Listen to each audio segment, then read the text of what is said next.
أعوذ بالله من الشيطان الرجيم.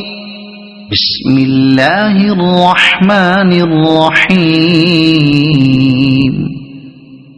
يا أيها المزمل قم الليل إلا قليلا نصفه أو انقص منه قليلا أو زد عليه ورتل القرآن ترتيلا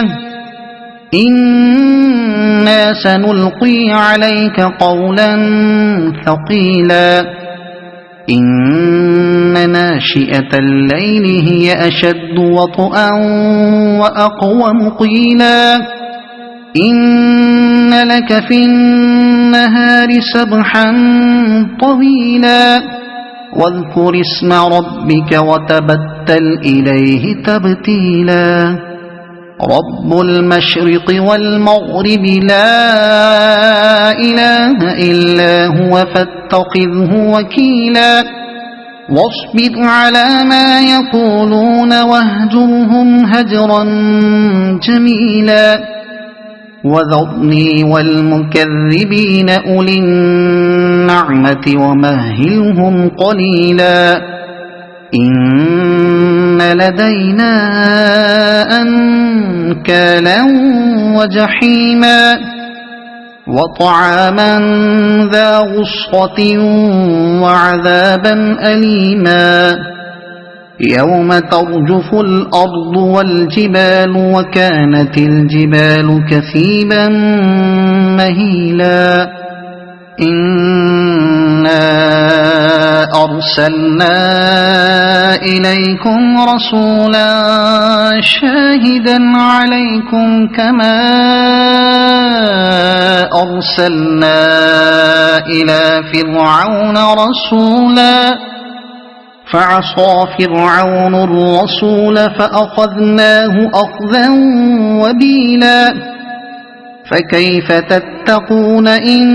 كفرتم يوما يجعل الولدان شيبا السماء منفطر به كان وعده مفعولا إن هذه تذكرة فمن شاء اتخذ إلى ربه سبيلا إن ربك يعلم أنك تقوم أدنى من ثلثي الليل ونصفه وثلثه وطائفة من الذين معك والله يقدر الليل والنهار علم أن لن تحصوه فتاب عليكم فاقرؤوا ما تيسر من القرآن علم أن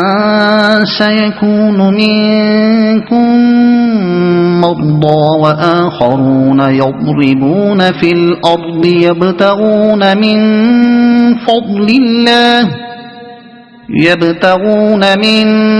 فضل الله وآخرون يقاتلون في سبيل الله فاقرؤوا ما تيسر منه وأقيموا الصلاة وآتوا الزكاة وأقرضوا الله قرضا حسنا وما تقدموا لأنفسكم من خير تجدوه عند الله هو خيرا وأعظم أجرا واستغفروا الله إن الله غفور رحيم صدق الله العظيم.